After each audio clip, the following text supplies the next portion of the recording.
Krishna Chaitanya Prabhu Nityananda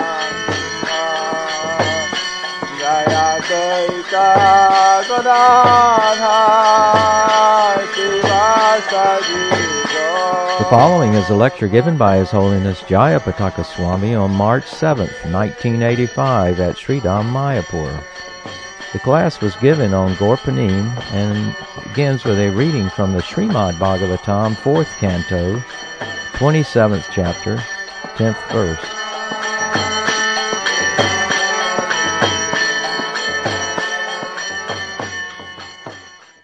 These and grandsons were virtually plunders of King Puranjana's riches, including his home, treasury, servants, secretaries, and all other paraphernalia.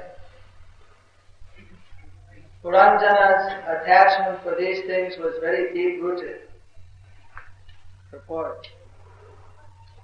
In this verse, the word Rikta Hareshu, meaning plunders of wealth, is very significant. One's sons, grandsons, and other descendants are ultimately plunders of one's accumulated wealth. There are many celebrated businessmen and industrialists who produce great wealth and are highly praised by the public, but all their money is ultimately plundered by their sons and grandsons.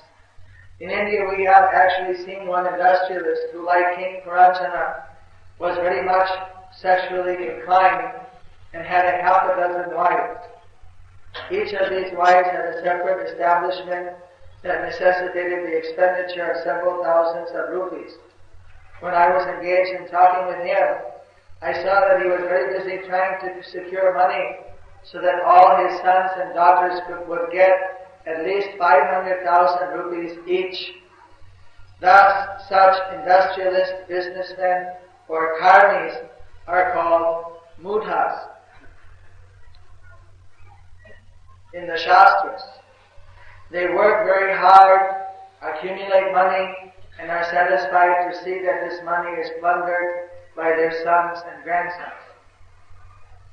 Such people do not want to return their wealth to its actual owner. As stated in Bhagavad Gita, Bhuktaram jagatapasam sarvalokamahiswaram suridam sarvabhutanam gyatva mam shantim vicchati.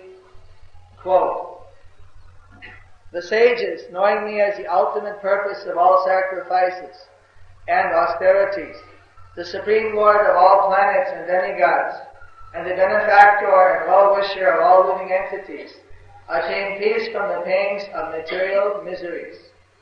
Bhagavad Gita 5:29. The real proprietor of all wealth is the Supreme Personality of Godhead. He is the actual enjoyer.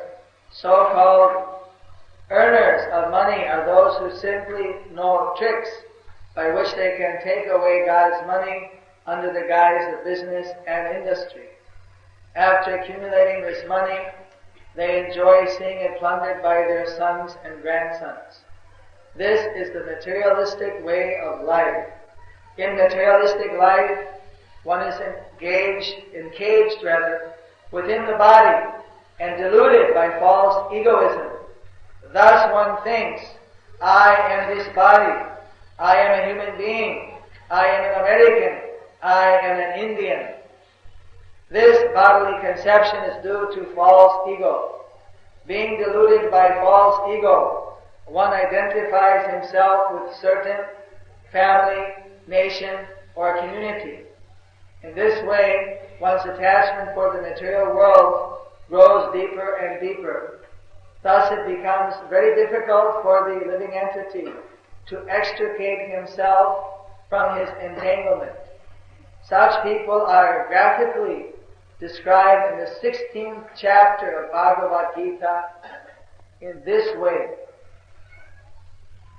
Idam madhya maya labdham imam prapsye manoratham idam ashti dhamapi me bhavishyati punardhanam asao moya hata satrur harishye chaparamapi iswaroham aham bhogi siddhoham balavan sukhi adhyo bijanavan asmi Khognosti sadvisho maya yakshe dasyami modishya ityathyana vimohitaha. Translation. The demoniac person thinks, so much wealth do I have today, and I will gain more according. So much is mine now, and it will increase in the future, more and more. He is my enemy, and I have killed him, and my other enemy will also be killed. I am the Lord of everything. I am the enjoyer. I am perfect, powerful, and happy. I am the richest man, surrounded by aristocratic relatives. There is none so powerful and happy as I am. I shall perform sacrifices. I shall give some charity, and thus I shall rejoice. In this way such persons are deluded by ignorance. Bhagavad Gita chapter 16, verses 13 to 15.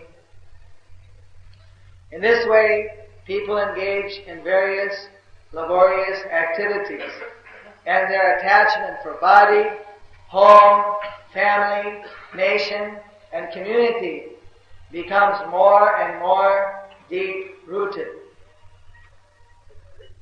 Thus, in the Bhaktivedanta purport of the text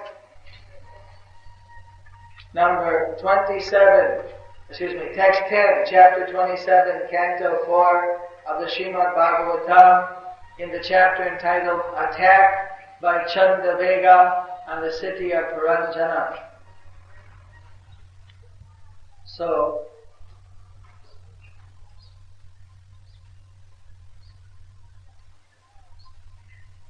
the description of how a materialist works very hard to achieve his material prosperity. But as the simple maxim goes, you cannot take it with you. So actually what he's doing is he's working very hard to give all the wealth to his children and grandchildren. So in effect, they are all the plunderers of the Father's wealth. In the broad scheme, the broad overview, what does that person gain by working so hard to earn money to give to his children and grandchildren for them to squander it away? Actually, in this lifetime he's working very hard, but even he is not able to enjoy his wealth fully because he is working so hard to leave wealth for his children and grandchildren. So he's always in anxiety about them. And from the spiritual point of view, or even from the material point of view of karma kanda in his next life, because instead of using his wealth for pious activities, he's simply been gathering it to give to his children and grandchildren, he also is not getting any results of pious activity. Rather, instead of pious activity, he will have to gain the results of sinful activity for so selfishly accumulating wealth and not giving it to the owner of the wealth, Krishna himself. So, in this way, either in this life or in the next life, one does not have a very good future by simply accumulating material wealth and using it for material purposes. And spiritually, of course, such a person is bankrupt. There's no spiritual asset for leaving the wealth for one's children. Therefore, we find in the life of Rupa Goswami and Sanatana Goswamis that they were very careful to use their wealth for the purpose for which it was intended, ultimately for the service of Krishna. That he used 25% for his family, 25% he kept for emergency, and 50% he used in the service of Krishna. The people work very hard to accumulate wealth, but if the wealth doesn't go for Krishna, it just goes in maintaining their material affairs, they're cheating themselves. Because you imagine, in this material life, which is just a temporary life, by giving our energy, this temporary material energy in the service of Krishna, we actually gain eternal life. What greater bargain can you get? So Srila Prabhupada has given us this mercy. Here we're seated at his samadhi. This samadhi took a lot of Lakshmi, money, to build. It's not finished yet. But with this temporary manifestation of material nature, people will be brought closer to Krishna consciousness. So we're actually, people say, how can you transform material energy to spiritual energy? Actually, we have the way of this making material money into transcendental money, of transforming material energy into the spiritual by engaging it in Krishna service. So people who are a little bit hesitant about money affairs, thinking that this is material, or sometimes one life member asks me here in Mayapur that we see the huge contrast, we become confused. In Vrindavan we see the Babaji sitting in a little hole in Radhakunda, almost like a doghouse, and they're chanting in great austerity. And here we see big buildings and gardens and opulence. It's a totally different situation. It's a very big contrast. Which is correct? So then naturally we explain that how Srila Prabhupada indicated that for our own spiritual life, we can take some simple facility.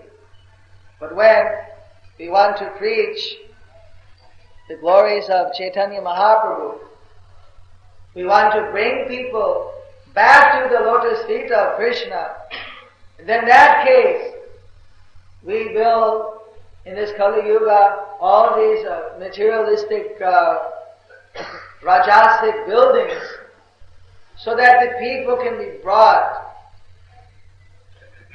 back to home, back to Godhead.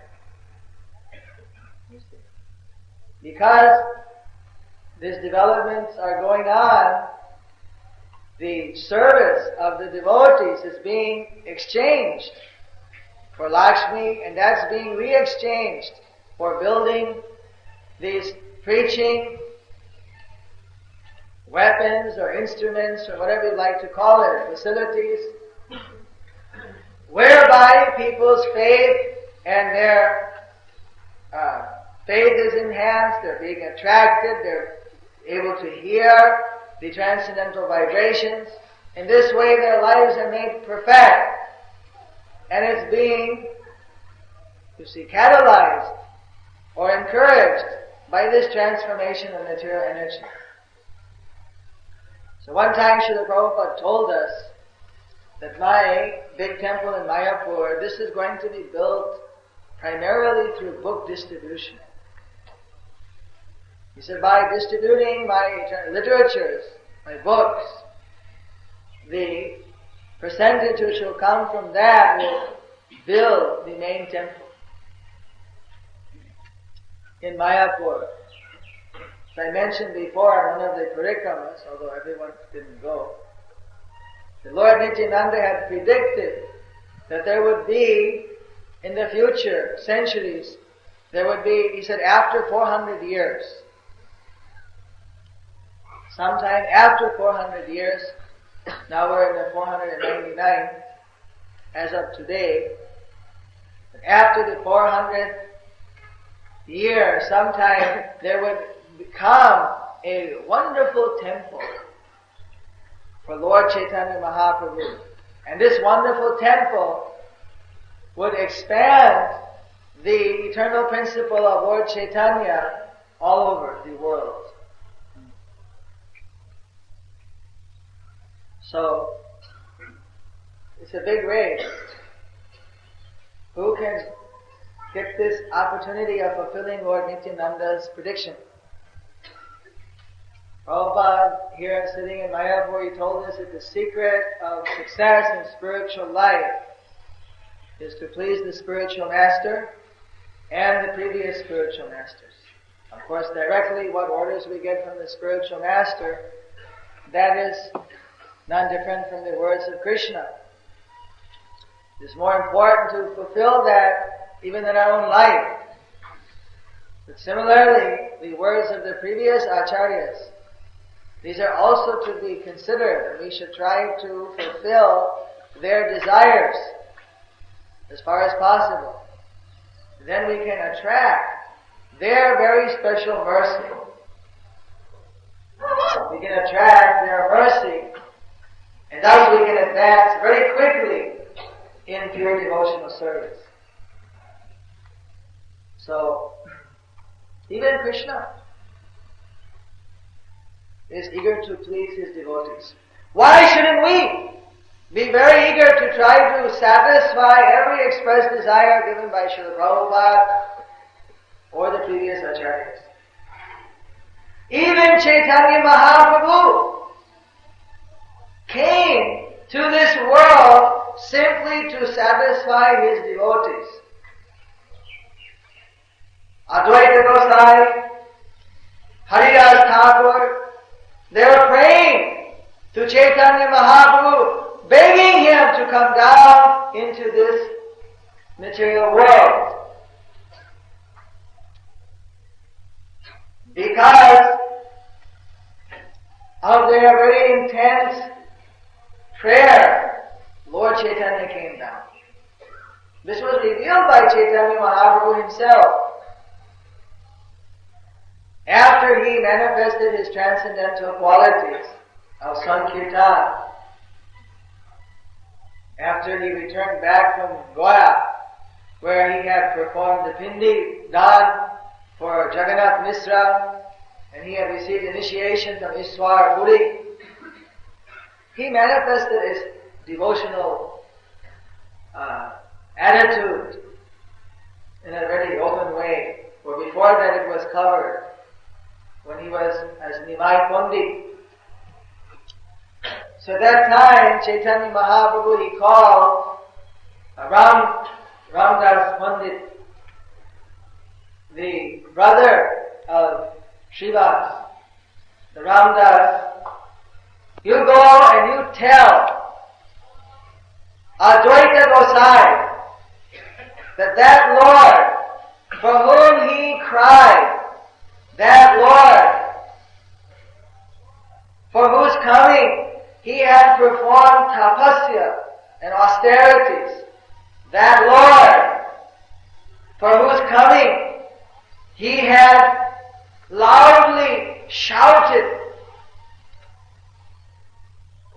that Lord for whom he had worshipped,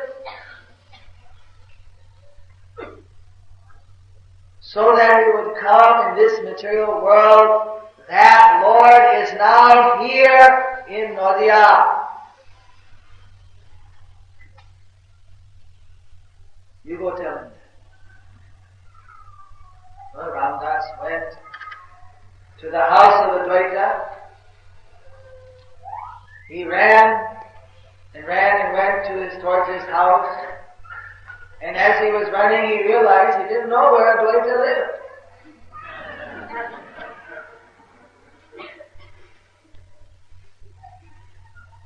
became a bit afraid, so he asked someone that where does Advaita Gosai live? They say, why are you asking such a foolish question? They're standing in front of his house. It's right here. So, by Krishna's arrangement, he was able to find the house of Advaita. So then, he went inside, paid his obeisances as soon as he saw Advaita.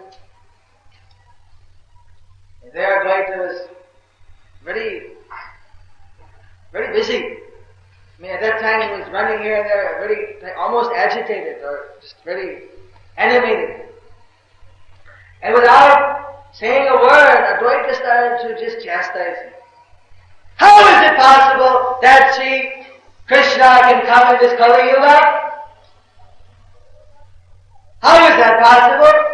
And if he did come, how will we know it? How can we believe it?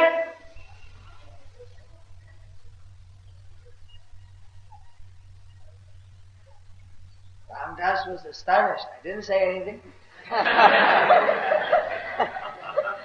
Before I said anything, he's already knowing what's in my mind.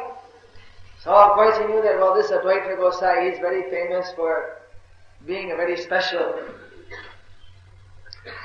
He has some unusual powers. So he just said, I knew I have to do my... Then Advaita Gosai, he became quiet and sat down and he started to do something. He said, what do you want? Why have you come? He said, I was sent here with a message. What is your message? Then he explained that Lord for whom you worship, you loudly shouted, you cried, that Lord for whom you did so many austerities, that Lord has now come here in Nadia. Soon as Advaita Gosai heard that, he jumped up. Purnima, Hariro! Hariro! My Lord has come! He's come! He's come! Hariro! He was dancing. I brought him down! He felt some transcendental ego, you can say. Right.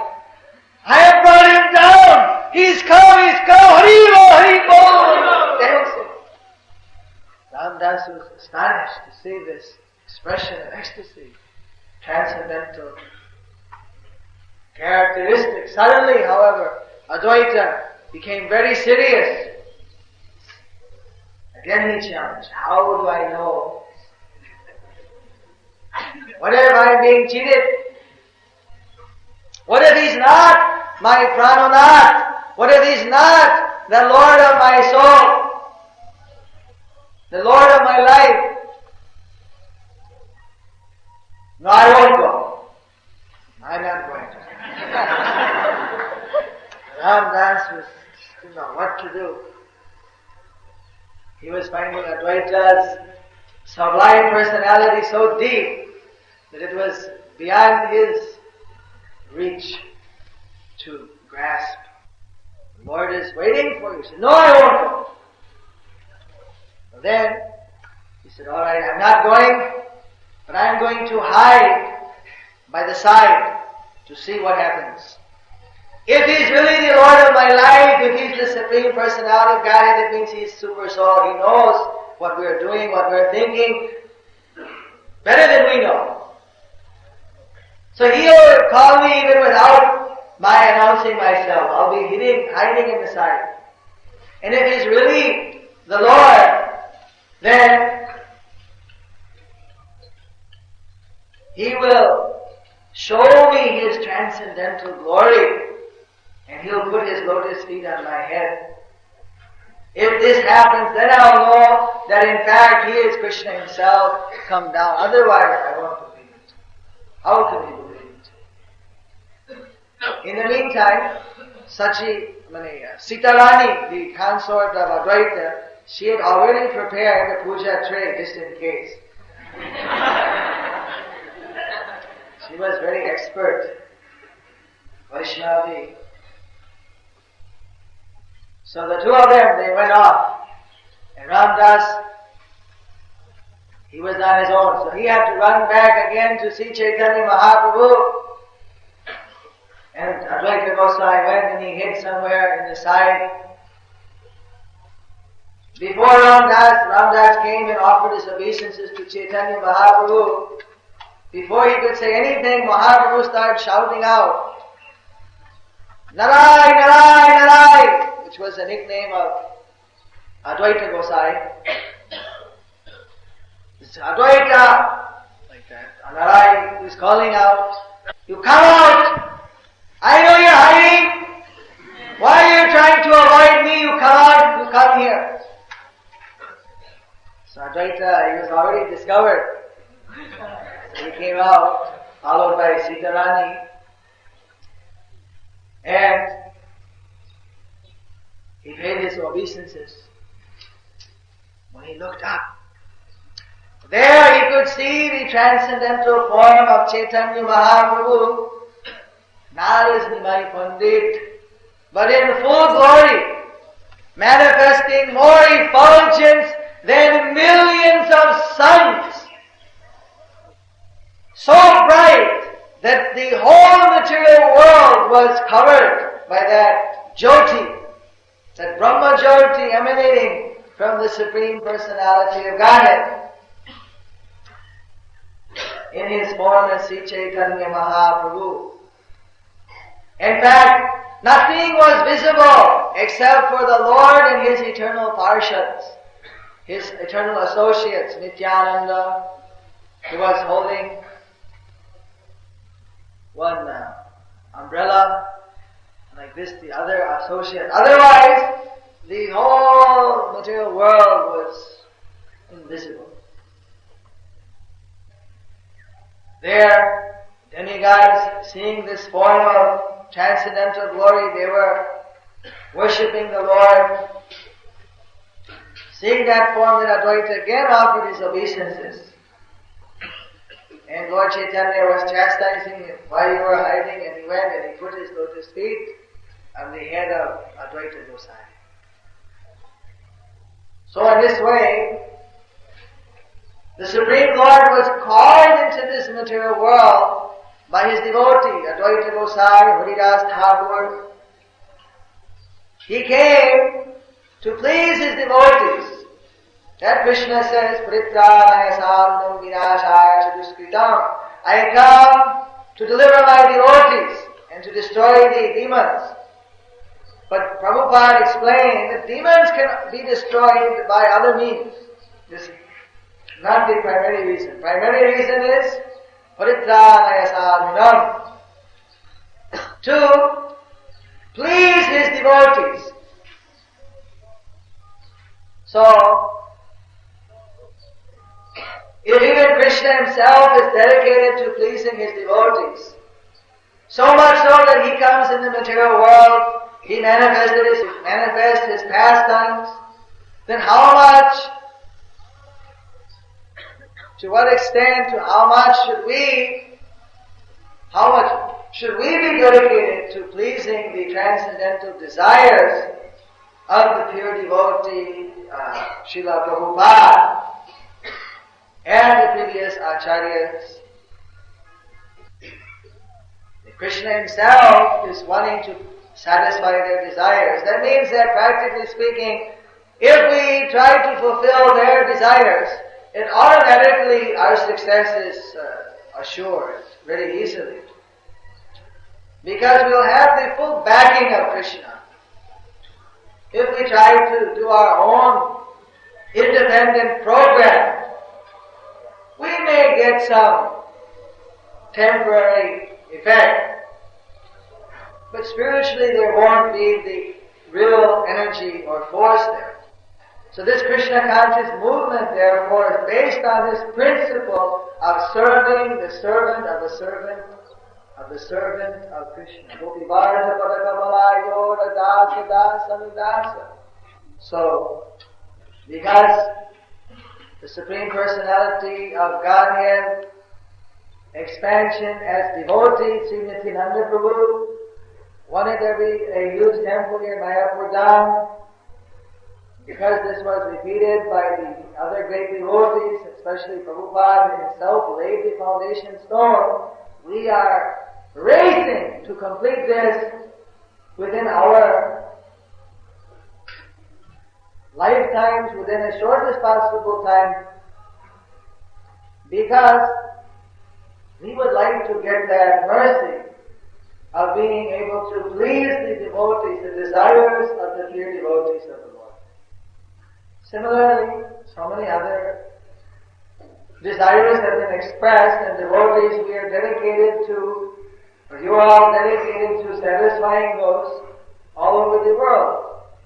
Just like Srila Bhaktisiddhanta Saraswati Thakur, he wanted that there should be food distribution. Srila Prabhupada said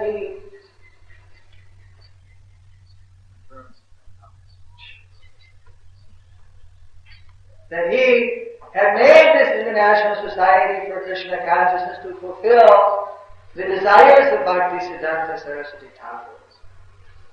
We don't have to look back further. Nobody knows better than Srila Prabhupada what were the desires of Bhaktisiddhanta Saraswati Thakur. And when he told us that he made ISKCON to satisfy those desires, we should know that ISKCON is the embodiment, the principle, most effective for satisfying the desires of our previous acharyas.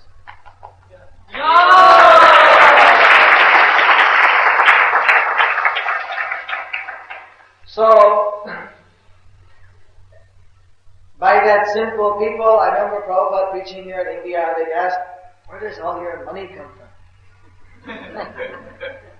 And of course he wouldn't be shy. He would tell them, look at, we're distributing this many books every minute. He worked it out, 60,000 rupees a minute, or 6 lakhs of rupees a minute. He worked it out to the minute. And the people would say, that is astonishing. I forget the figure. It was 6 lakhs something per minute, something like that, or 60,000. He said one disciple had calculated that somewhere all over the world, every so many seconds, one of the literatures of Krishna consciousness is being distributed. Or maybe more than one a second.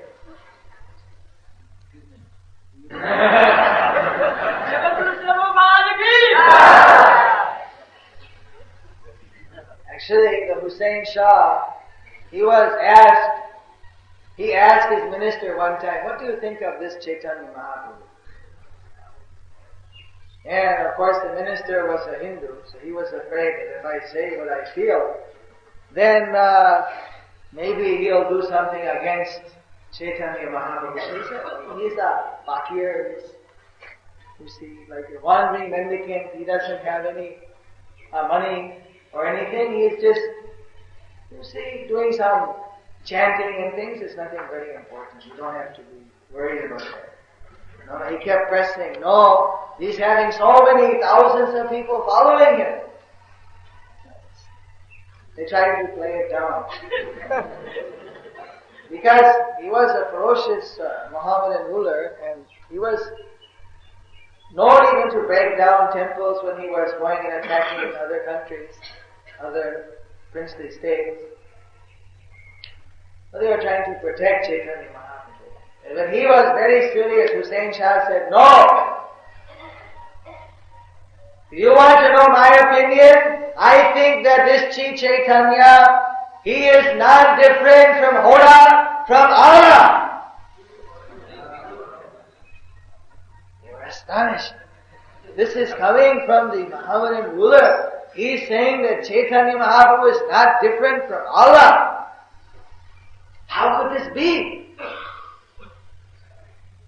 They dare not tread in that area. They were just spellbound. They couldn't say anything. And Hussain Shah continued. He said, yes, he must be not different from Allah, Ishwar. Like saying he's God. Allah is Allah Akbar. He said, my Lord, how can you say that? There's There's no other answer to it. Look at my ministers that went and joined him. So many big people, they're going and joining him. They're working. They're going out, singing and dancing, forgetting everything. They're surrendering their everything to him. And he doesn't pay them even 1 cent. Look at it, I'm the emperor of the entire Bengal Gaura. But if I didn't pay my generals, my colonels, my princes, my governors, my tax collectors, my peons, if I didn't pay my gift donations and gifts to my wives, would there be one person who would stay with me? Nobody.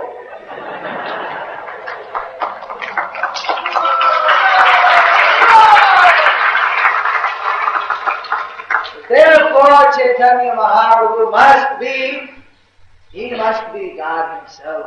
Otherwise, no one can get so many people to work, intelligent people, sincere people to give everything up and simply work. So, Paramananda Mahashaya has expressed to us how, another example, how Srila Prabhupada has that same potency of Chaitanya Mahaprabhu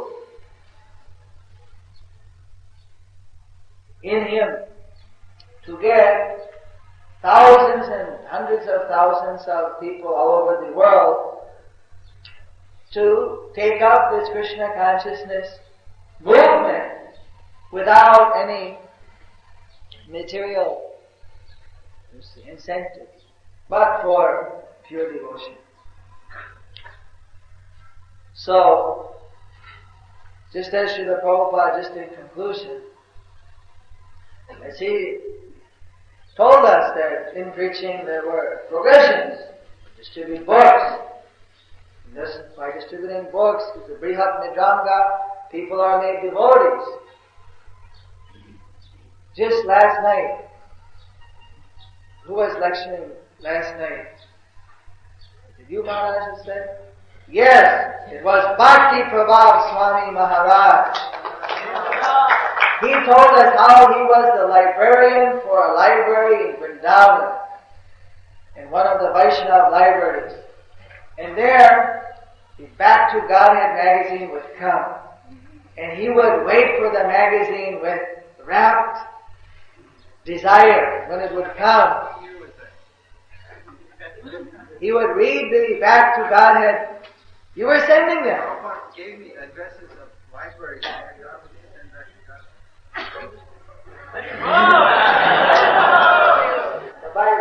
Of course, he was already practicing, but through that preaching later, he decided that he should surrender to Srila Prabhupada and serve Chaitanya Mahaprabhu's most intimate desire to help this movement spread.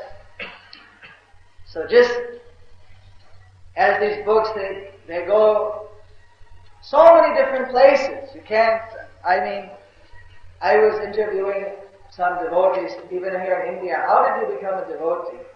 And one person, he was a tea stall. His uncle owns a pawn shop. So the devotees came and distributed him one Bhakti Bhagavad Darshan or one book in his pawn shop, because he's right there on the street. But he was busy all day selling pans, so he didn't read the book. He took it home and left it at home. And there, one of the children took it and went to the other house, nearby the other relative's house. And that was where this devotee had saw the book, read it. He'd gone through, as the whole he gave us went through about 4 different hands. He read the book and he said, "What am I doing here?" And immediately came and surrendered in the temple. Srila Prabhupada Bhakti! And in South America and all over the world, you hear these transcendental stories. Sometimes people say, well, we distribute the books, sometimes they sit on the shelf. That also one gentleman said that how he was visiting and how relative, and there he saw the books on the shelf. He picked it up and started reading. He said, my goodness, this is what I've been looking for my whole life. So even if the books are sitting on the shelves of all the multimillionaires in India, if they're too busy making money to read the book, but then their children or other guests, they may come and read the book. Or sometimes something happens. One millionaire, he was working like this in a sloka, making all his money for his only son, and his son got in a car accident and died. So he was totally shocked. His whole value, his whole thing, he was working hard day and night just to give the best to his son. All of a sudden, in one flash, the whole reason for his living had ended. He and his wife were already old. There was the last one son. They didn't know what to do. Then they grabbed Prabhupada's book, started to read, and they realized that actually the purpose of life is to serve Krishna. Not to work and simply give everything for the son or the daughter. You should get something. You see, they can be given something so that they can continue. But the actual purpose is not simply to slave for descendants or for one's own sense gratification. Now in the modern world, people don't even give their sons in many places. They just want to, they don't let their son plunder, they plunder it themselves. Disown the son, especially if they become a devotee. So, books were the basic principle, and they are the principle, and they'll continue to be the principle. But as people are becoming devotees, then Prabhupada, his vision was not just that there would be a few devotees practicing. He wanted that Chaitanya Mahaprabhu's movement would be the worldwide movement, that in every town and village it would be practiced, that it would become the world culture. And to do that with various types of people, it's necessary to bring them to the status of being Vaishnavas, and for those who are on the road to being Vaishnavas, to engage them in the Varnashram system. We've experienced here in India that sometimes one story was there where a man, he came and he purchased a book. They were selling at a book table. He didn't go anywhere. He just sat right there next to the book table. He read the whole book, small book, cover to cover. It took him 3-4 hours.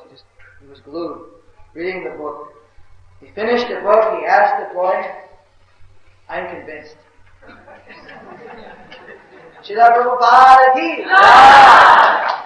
I am convinced. I want to become a devotee. Tell me, what can I do? So, pretty amazing, right there, read the book, he's convinced. He said, alright, I am convinced this is the absolute truth, there's nothing clearer than this, all my questions are answered, now I want to engage in devotional service. How can I engage in devotional service? He said, well, you can come and live in our temple. He said, alright, well I've been working for the railway here, I was in the railway station, I've been working in the railway for 25 years, and 5 more years I'll get my 30-year pension. I've got my grandmother and my 7 girls and 5 boys and my house and my cows and everything. And will they all be taken in the ashram? So, knowing the residential crises of our ashram, well, to become a life member. So he said, alright, I can like to become a life member. Then what? He said, buy another book. Give me all the books. Now what more service can I do? And they didn't have any alternative. What else could be done? So I saw this dilemma, that we're getting people coming saying, engage me. We couldn't engage them. But Prabhupada said the whole world can be engaged by Krishna consciousness. So how to do it? So I came to Srila Prabhupada, we have this problem. You bring them to the temple, train them up, and send them back to their place, and let them make their family, make their village, make their community Krishna conscious. Just as Chaitanya Mahaprabhu told so many to do when he traveled throughout India. So that was the beginning of our Namhat movement. Today, here we have several hundred Namhat representatives from all over India who come here for the All India Namhat conference. After our initiation ceremony in the afternoon, we'll be beginning our conference for the Namhat with award ceremony. And although here, maybe in India, because this is, people are very, have a lot of sukriti, may have performed much devotional service in previous lives or something, many of them.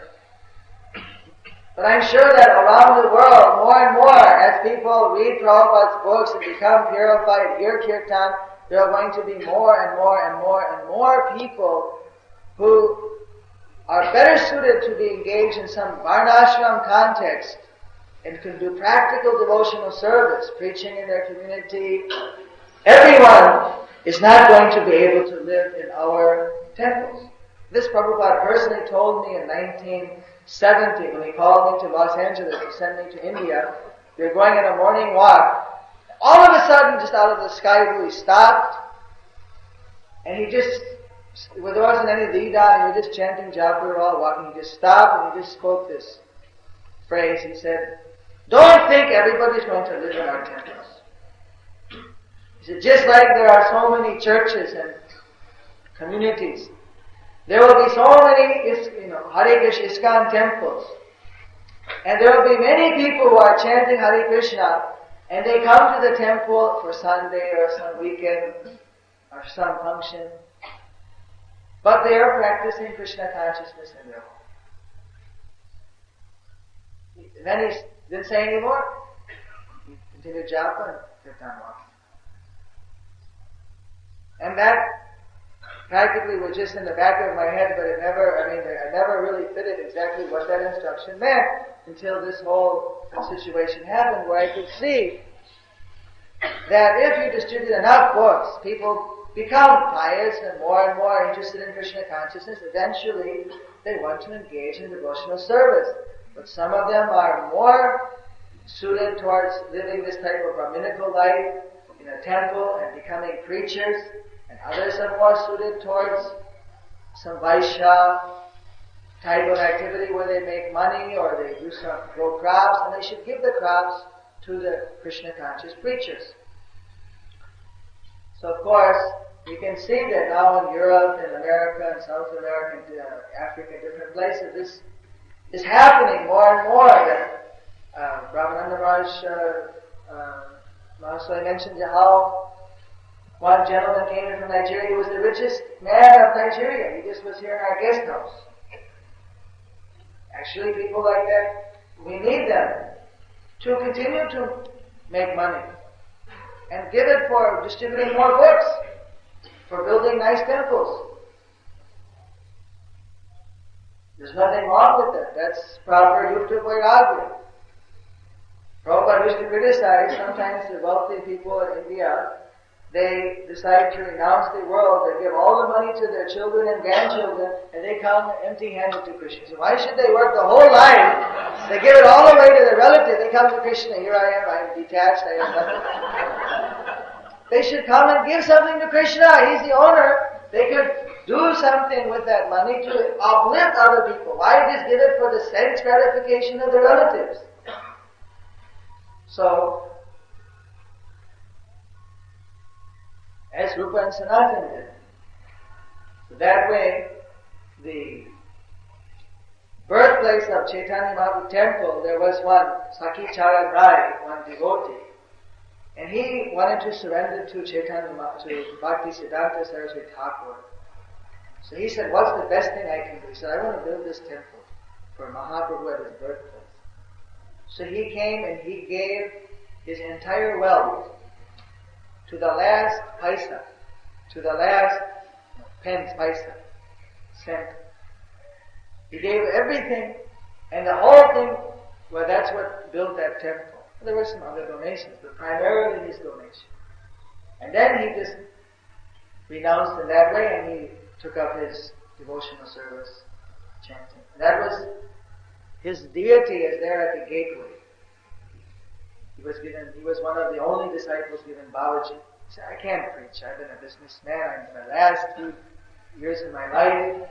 Here I have this wealth. I'd like to use it for the upliftment of humanity. What to do? He said, to build this temple. He did that, and he just sat there and he chanted Hare Krishna. So we're also going and bowing down. We appreciate his service. So some people may not take Babaji, they may continue to earn money. That's also Varnashram. Or someone may do so many other services. So I just wanted to bring up that point in conclusion that as we expand our book distribution and our preaching, that naturally the whole Varnashram preaching, the whole congregational preaching, which means what congregation means, those people can be engaged according to their quality and their work in Krishna service.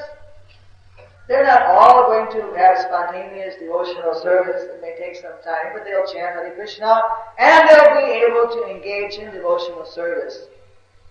If they're engaged according to their nature, according to their abilities, they'll be happy and they'll be purified, and more they'll be able to come up to the transcendental position.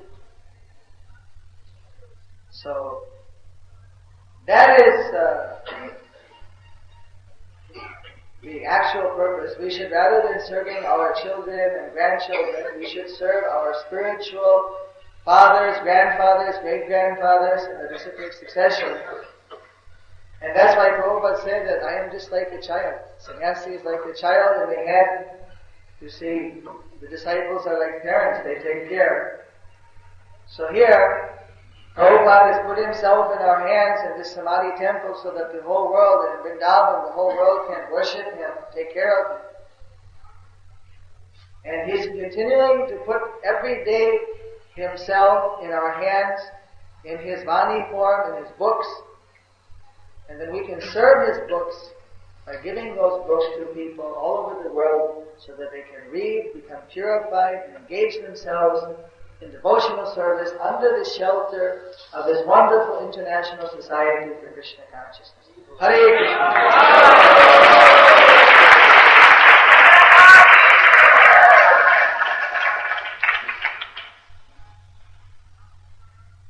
Any question? Yes? The Devangis was saying that we must know the spiritual master that so how can we fix completely fully serving the spiritual master and coming to the mood that service to the spiritual master is everything, and everything the service to the spiritual master, that at the end of life, at the last breath, we can serve the spiritual master. Yes.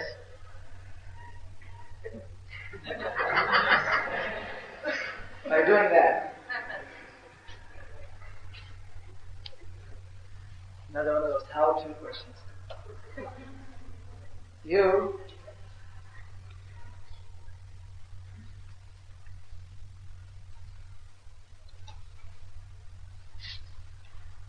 should try to do that. And by chanting Hare Krishna, practicing Krishna consciousness, always praying to the spiritual master, previous acharyas, Krishna. To be able to do that, that's the principal desire in one's life. Well, by their mercy, the impossible can be possible. Hare Krishna. Yes?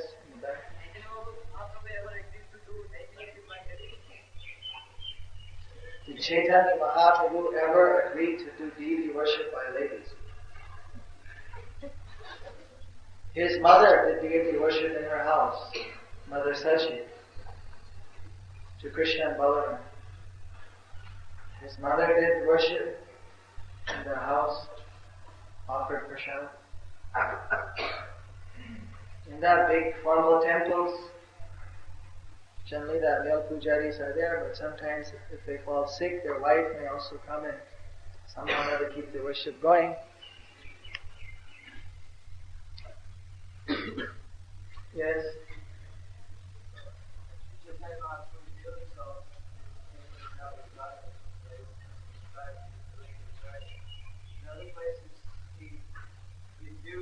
that people would call him was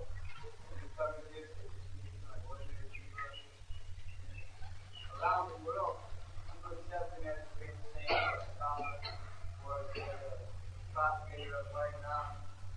But they may not know that he's a true.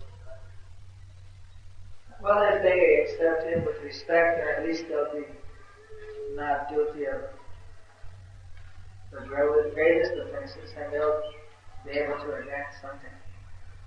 From that, the point is that, of course, Chaitanya Mahaprabhu's mood was always as a devotee.